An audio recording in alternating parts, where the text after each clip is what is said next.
For the sake of your sanity, pray it isn't true. The Legend of Hell House.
Good afternoon, everyone.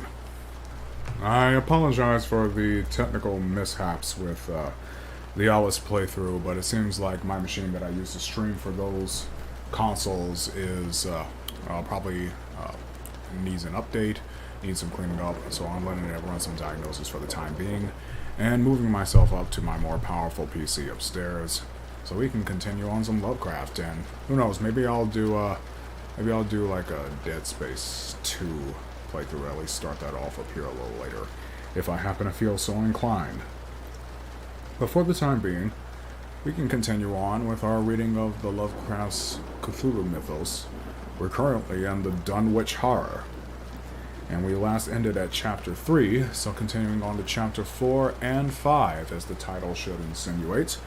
I'm going to be doing 2 chapters this time because, for some reason at this point, these chapters are rather short. So, committing an entire stream to just 1 chapter did not seem to be the most how shall I say, prudent use of our time. So, for those of you who have never been here before, please note, this live reading is not pre-rehearsed.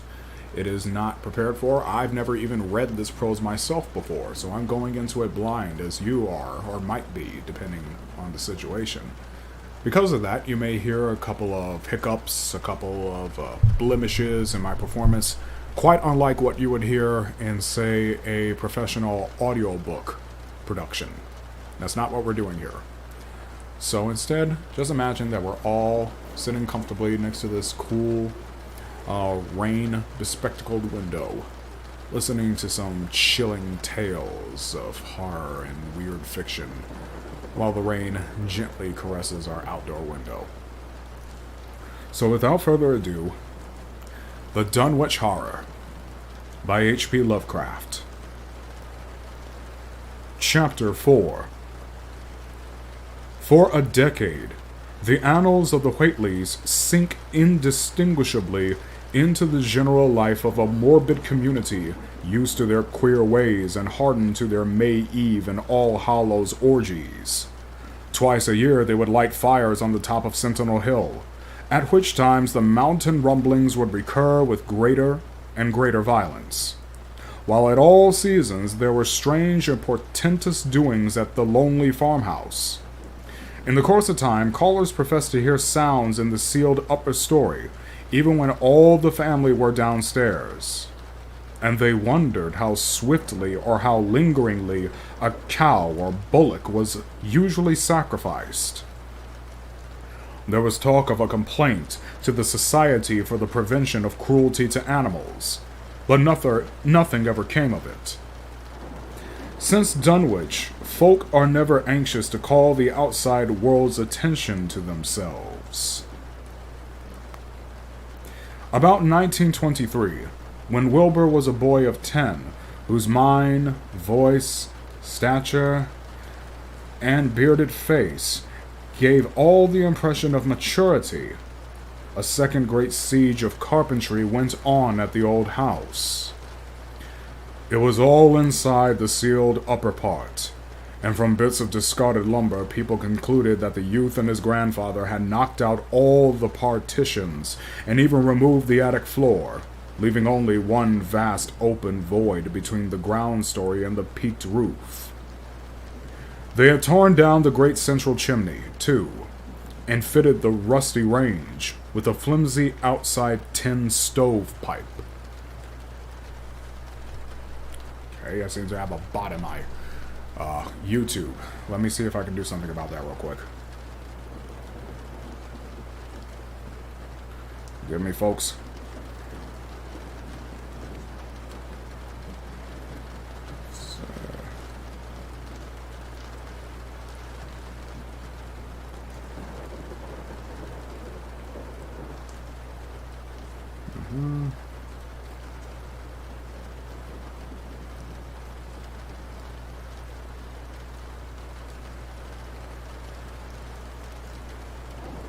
That should at least stop it for now.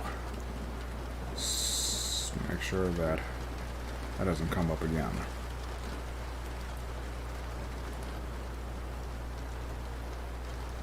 Good. That should at least stop it for the time being.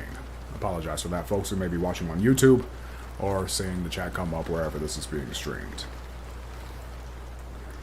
Repeating ourselves at the beginning of the page.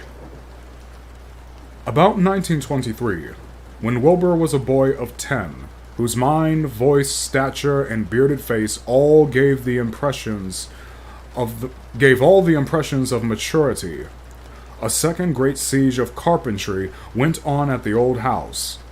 It was all inside the sealed upper part, and from bits of discarded lumber, people concluded that the youth and his grandfather had knocked out all the partitions and even removed the attic floor, leaving only one vast open void between the ground story and the peaked roof.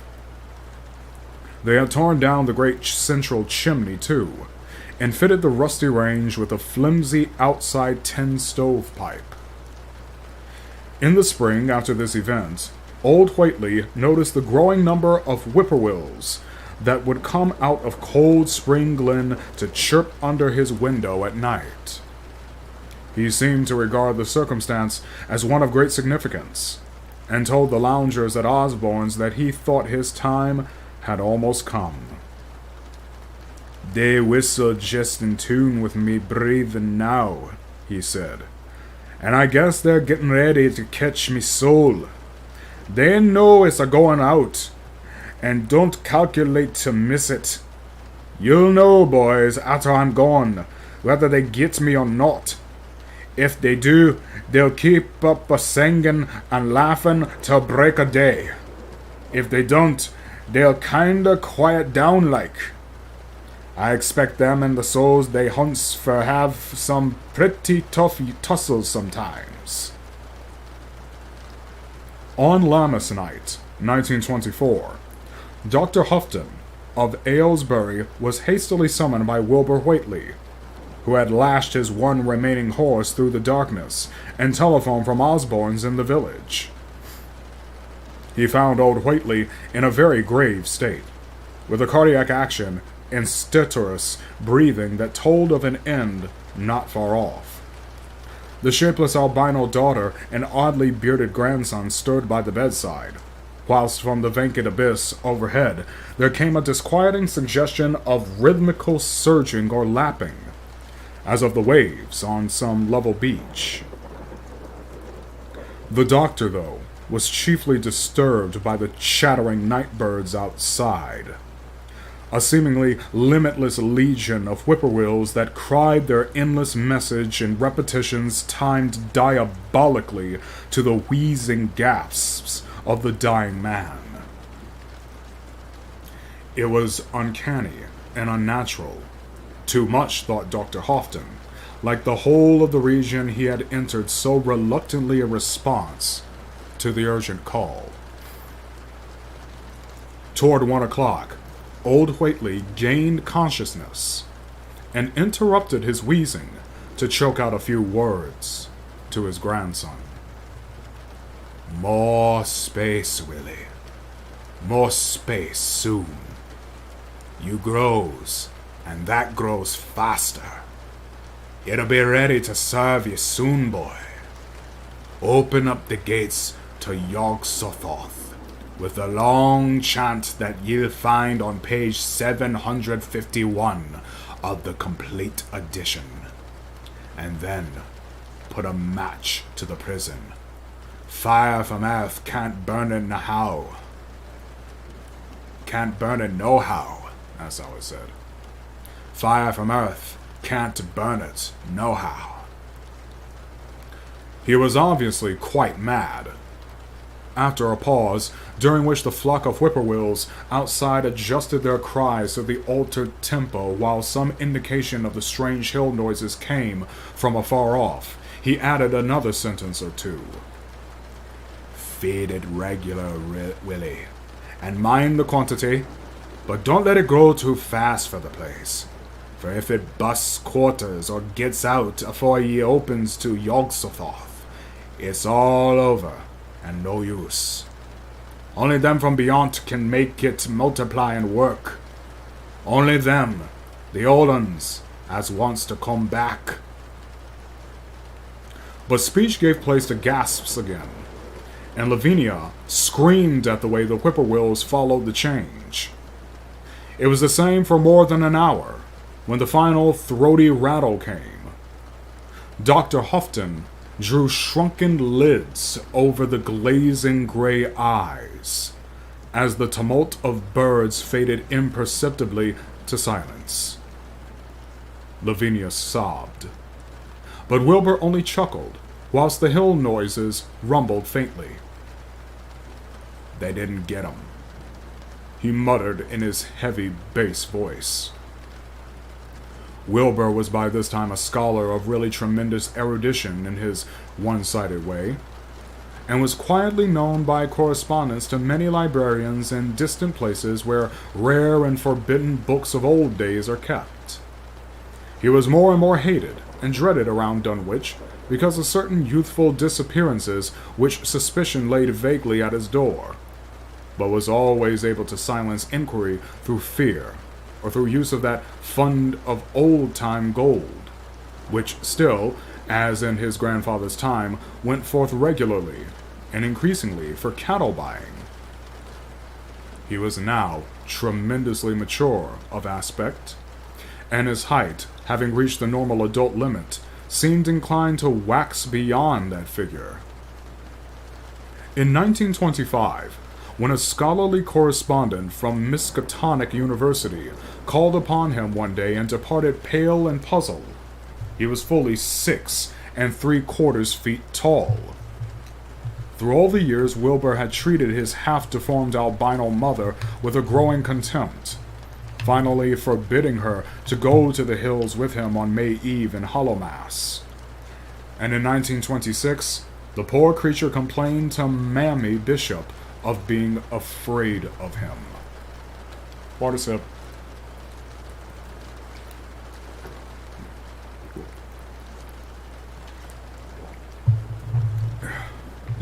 Stay hydrated, folks. "There's more about him than I knows than I can tell ye, Mammy," she said. "And nowadays there's more nor what I know myself. I vow for God, I don't know what he wants, nor what he is a-trying to do." That Halloween, the hill noises sounded louder than ever, and fire burned on Sentinel Hill as usual.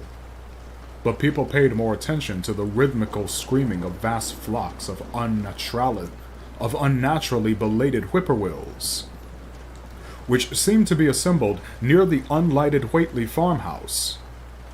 After midnight, their shrill notes burst into a kind of pandemoniac cachinnation, which filled all the countryside, and not until dawn did they finally quiet down. Then they vanished, hurrying southward where they were fully a month overdue. What this meant, no one could quite be certain till later.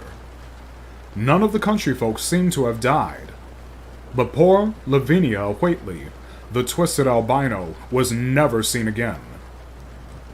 In the summer of 1927, Wilbur repaired 2 sheds in the farmyard and began moving his books and effects out to them.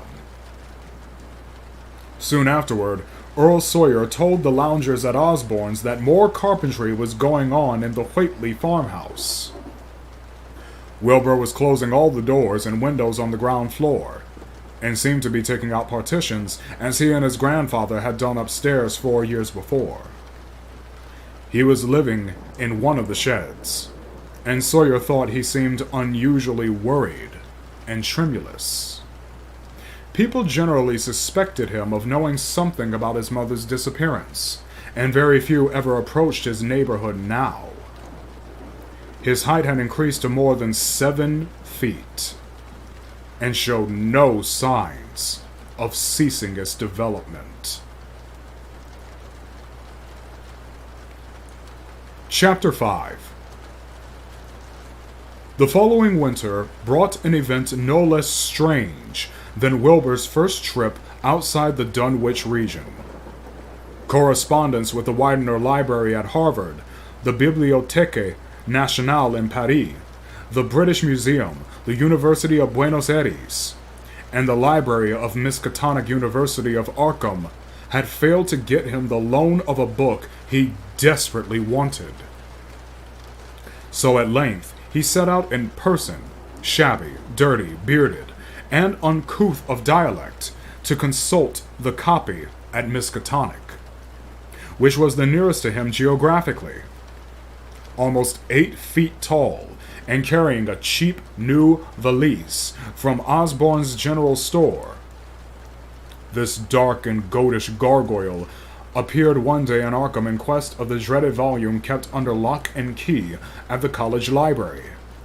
the hideous Necronomicon of the mad Arab Abdul al-Hazred in Aulus Wormius's Latin version, as printed in Spain in the 17th century. He had never seen a city before, but had no thought save to find his way to the university grounds, where indeed he passed heedlessly by the great white-fanged watchdog that barked with unnatural fury and enmity, and tugged frantically at its stout chain. Wilbur had with him the priceless but imperfect copy of Dr. Dee's English version, which his father had bequeathed him, and upon receiving access to the Latin copy, he at once began to collate the two texts with the aim of discovering a certain passage which would have come on the 751st page of his own defective volume. This much he could not civilly refrain from telling the librarian. The same erudite Henry Armitage, A.M. Miskatonic, Ph.D. Princeton, Lit. D. Johns Hopkins, who had once called at the farm, and who now politely plied him with questions.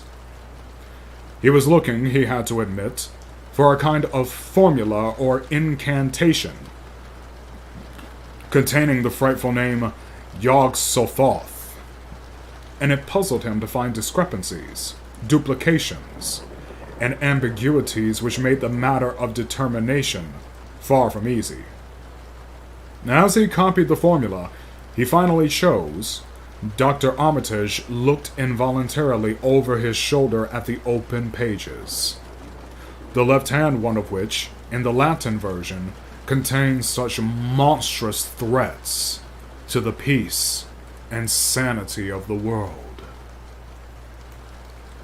"Nor it is to be thought," ran the text as Armitage mentally translated it, "that man is either the oldest or the last of Earth's masters, or that the common bulk of life and substance walks alone. The old ones were, the old ones are, and the old ones shall be. Not in the spaces we know, but between them. They walk, serene and primal, undimensioned, and to us unseen. Yog-Sothoth knows the gate. Yog-Sothoth is the gate. Yog-Sothoth is the key and guardian of the gate. Past, present, future, all are one in Yog-Sothoth. He knows where the old ones broke through of old, and where they shall break through again. He knows where they have trod earth's fields, and where they still tread them, and why no one can behold them as they tread. By their smell can men sometimes know them near, but of their semblance can no man know, save only in the features of those they have begotten on mankind. And of those are there many sorts, differing in likeness from man's truest eidolon to that shape without sight or substance which is them. They walk unseen and foul in lonely places, where the words have been spoken and the rites howled through at their seasons. The wind gibbers with their voices, and the earth mutters with their consciousness. They bend the forest and crush the city, yet may not forest or city behold the hand that smites. Kadath in the cold waste hath known them, and what man knows Kadath? The ice desert of the south and the sunken isles of ocean hold stones whereon their seal is engraven. But who hath seen the deep frozen city, or the sealed tower, long garlanded with seaweed and barnacles? Great Cthulhu is their cousin, yet can he spy them only dimly. La Shub Nigrath. As a foulness shall ye know them. Their hand is at your throats, yet ye see them not. And their habitation is even one with your guarded threshold. Yog Sothoth is the key to the gate, whereby the spheres meet. Man rules now where they once ruled. They shall soon rule where man rules now. After summer is winter, and after winter is summer.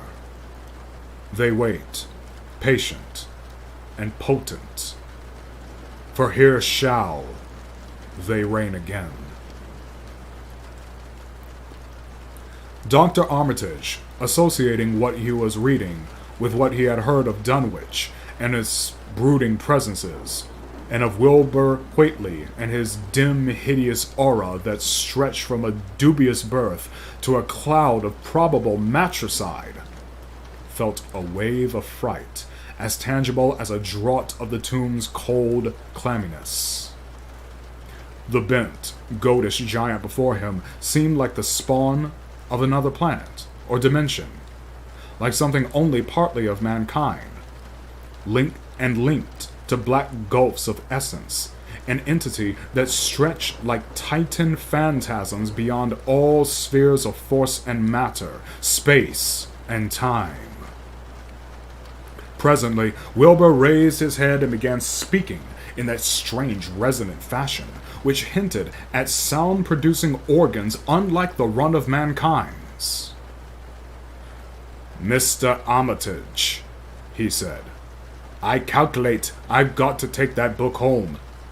There's things in it I've got to try under certain conditions that I can't get here. And it would be a mortal sin to let a red tape rule hold me up. Let me take it along, sir, and I swear they won't nobody know the difference. I don't need to tell ye I'll take good care of it. And it wasn't me that put this D copy in the shape it is." He stopped as he saw firm denial on the librarian's face, and his own goatish features grew crafty. Armitage, half ready to tell him he might make a copy of what parts he needed, thought suddenly of the possible consequences, and checked himself. There was too much responsibility in giving such a being the key to such blasphemous outer spheres. Whately saw how things stood, and tried to answer lightly. "Well, all right, if you feel that way about it. Maybe Harvard won't be so fussy as you be." And without saying more, he rose and strode out of the building, stooping at each doorway. Armitage heard the savage yelping of the great watchdog, and studied Whately's gorilla-like lope as he crossed the bit of campus visible from the window. He thought of the wild tales he had heard, and recalled the old Sunday stories in the Advertiser. These things and the lore he had picked up from Dunwich rustics and villagers during his one visit there. Unseen things not of Earth, or at least not of tri-dimensional Earth, rushed foetid and horrible through New England's glens, and brooded obscenely on the mountain-tops. Of this he had long felt certain.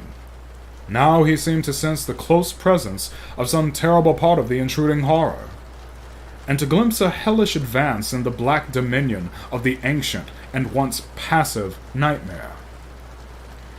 He locked away the Necronomicon with a shudder of disgust, but the room still reeked with an unholy and unidentifiable stench. "As a foulness shall ye know them," he quoted.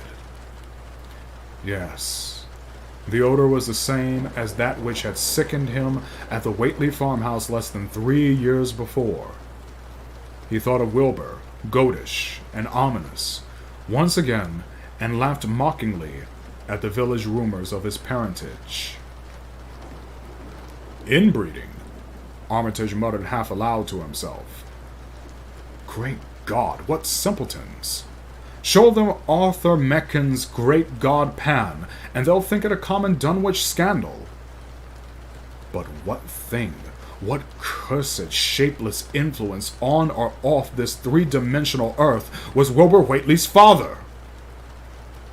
Born on Candlemas, 9 months after May Eve of 1912, when the talk about the queer earth noises reached clear to Arkham, what walked on the mountains that May night? What rudimus horror fastened itself on the world in half-human flesh and blood?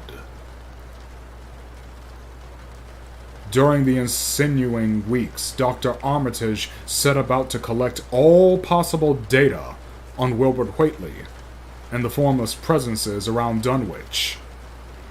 He got in communication with Dr. Houghton of Aylesbury, who had attended old Whately in his last illness, and found much to ponder over in the grandfather's last words as quoted by the physician.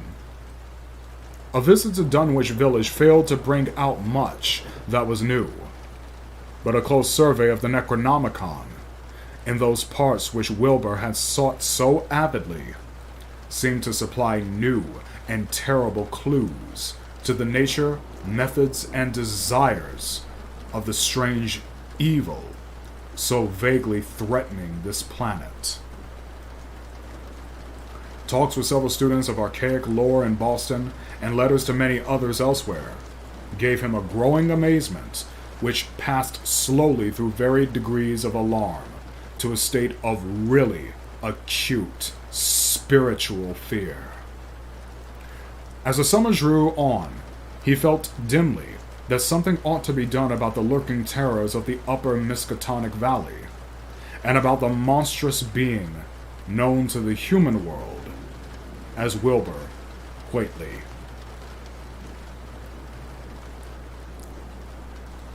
That was chapters 4 and 5 of The Dunwich Horror by H.P. Lovecraft.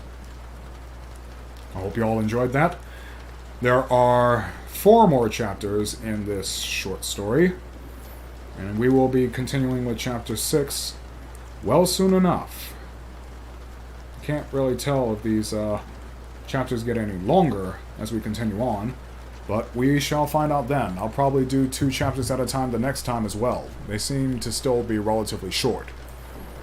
In the meantime, I'm going to do what I can to busy myself with other obligations. There is some training that I have been neglecting. There's some pieces of my portfolio that I haven't been developing, so I'm going to do what I can to commit myself to those.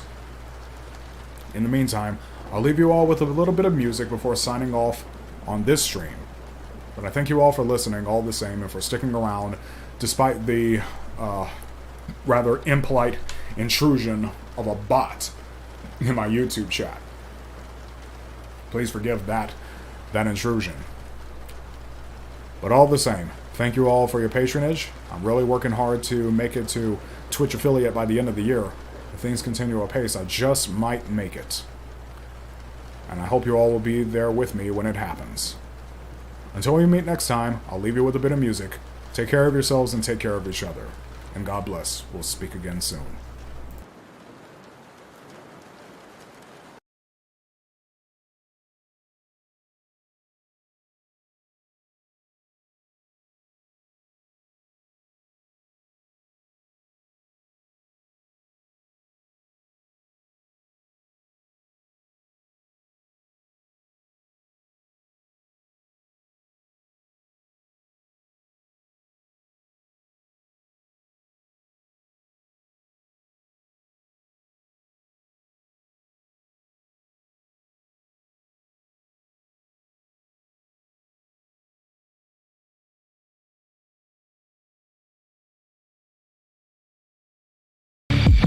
How spooky, eh?